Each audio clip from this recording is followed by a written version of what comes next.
মদের আসরে এক যুবককে খুন করা হয়েছে বলে খবর পাওয়া গেছে। মৃত যুবকের নাম কৌশিক হালদার, বয়স 31।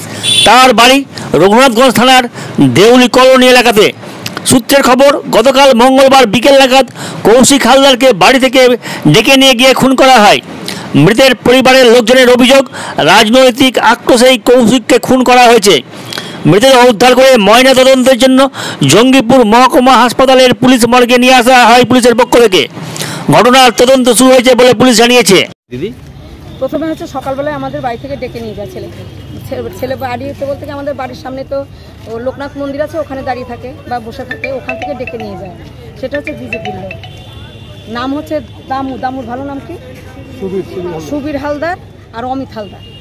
এরা দুজন ডেকে নিয়ে, আর ছোট হালদার, এই তিনজন ডেকে নিয়ে গিয়ে ওকে মাল খাওয়ায়, মানে মদ খাওয়ায়। কালকে সকালবেলার ঘটনা। মদ খাইয়ে নিয়ে মানে যাই হোক ওখানে নোংরামি হয়, অনেক গালাগালি হয়, আমাদের নামে অনেক গালাগালি করেছে। ওরা বিজেপির লোক, আমরা যেহেতু তৃণমূলের লোক, সেই জন্য অনেক গালাগালি করেছে। এবার ও সহ্য করতে পারেনি, সেটা ইট নিয়ে অনেকটা মারামারি হয়েছে ওখানটায়। তারপরে বাড়িতে এসছে, তারপরে আবার ওরা দামু আর হচ্ছে অমিত করেছে কি আরও লোকজনকে ডেকে নিয়ে গিয়ে ওকে দুপুরবেলা চরম মদ খাইয়েছে। মদের মধ্যে কি খাইয়েছে আমরা বলে বুঝাতে পারবো না। কোথায় আপনারা খবর পেলেন কিভাবে? আমরা খবর পেলাম প্রথমে ওইখান থেকে, ওই বাড়ির আমাদের বাড়ির মানে আমার বাবার বাড়ির সামনে, ওখানে আবার মারামারি লাগে, ধাক্কাধাক্কি করতে করতে জলের মধ্যে পড়ে যায়। কোন এলাকাটার নাম কি? এলাকাটা হচ্ছে দেউলি কলোনি। যে খড়খড়ির যে বাঁধটা আছে, ওই বাঁধের ওইখানটায় মারামারি করতে করতে জলের মধ্যে পড়ে যায়। জলের মধ্যে পড়ে গিয়ে ওকে এমন করে ধাক্কা দিয়েছে, একদম জলের মধ্যে গভীর জলে তলিয়ে গেছিল।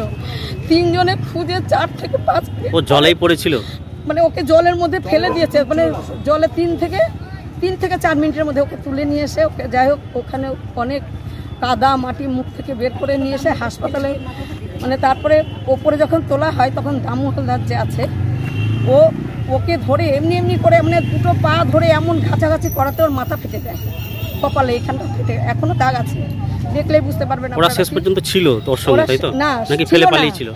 প্রথমে পালিয়ে গেছিল, তারপরে যখন চিৎকার করেছে তখন ওরা এসছে। ওরা আসার পরে ওইরকম করে কপাল ফাটিয়ে দিয়েছে। তারপরে হাসপাতালে যখন নিয়ে এসে তখন ওরা সবাই পালিয়ে চলে গেছিল, শুধু দামু এসেছিল। এবার দামু যখন এসছে হাসপাতালে, আমি যখন ঢুকেছি আমাকে দেখে সঙ্গে সঙ্গে দামু পালিয়ে চলে গেল।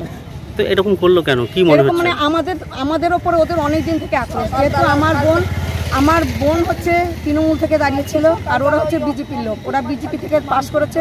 আমার বোনের বাচ্চা প্রাইভেটে গেলে অনেক সময় আমার বোনকে টিটকারি মারবে, এটা ওটা আমাদের বাড়ির সামনে হচ্ছে রাজনৈতিক আক্রোশ নাকি? হ্যাঁ, রাজনৈতিক আক্রোশ। আমরা হচ্ছে তৃণমূলের লোক, ওরা হচ্ছে বিজেপির লোক। এই নিয়ে আমাদের মানে অনেক রকম কথা শুনতে হয়, অনেক সময় হাসাহাসি করে। খবর পেলেন কখন যে ও পড়ে আছে? আমরা ওখানে সঙ্গে, আমরা তখন ওপেন ছিলাম।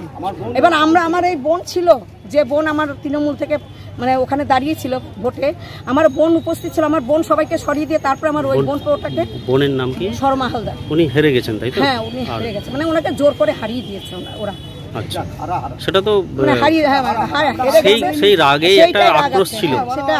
মারা গেছে, ওর নাম কি? কৌশিক হালদার। কি করতেন উনি মানে যখন যেটা ব্যবসা। বাড়ি কোথায়? বাড়ি হচ্ছে দেউলি কলোনি। আপনার কে হয়? আমার হচ্ছে আমার দুই তরফের সম্পর্ক। আমার একটা দেওরের ছেলে, আর আমার দেওরের সঙ্গে আমার বোনের বিয়ে ছিল, আমার বোনের ছেলে। মানে আমার একটাই মেয়ে, আমি এদেরকে কোলে পিঠে করে মানুষ করেছি স্যার, আমি বলে বুঝাতে পারবো না। আপনার নাম কি? আমার নাম শিবানী হালদার। আমার বাড়ি ম্যাকিনজে ফিল্ড কলোনিতে বাড়ি আমার। থানায় ক্লেম করেছেন? না, থানায় এখনো আমরা ক্লেম করতে পারিনি। মানে রাত 8:30টার সময়, মানে 8:30টার সময় যখন মারা গেল, তখন আমরা দিশে আটটা কি করবো তাল পাচ্ছিলাম না। তবে করবেন থানায়? মানে অবশ্যই করবো। আপনারা কি চান, শাস্তি চান তো নাকি? আমি অবশ্যই শাস্তি চাই, দোষীদের শাস্তি চাই।